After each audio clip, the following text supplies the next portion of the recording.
মানৱ জনম দিন নাই ৰাতি নাই কেতিয়াবা আকৌ আধা টোপনিতে উঠি আহি শ্মশানতে সদাগ কৰিব লগা হয়।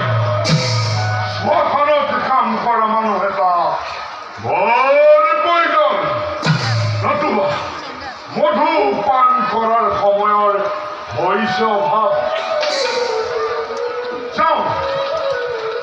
যাওঁ মই কাশী পথাৰৰ দিশে কৰো গমন।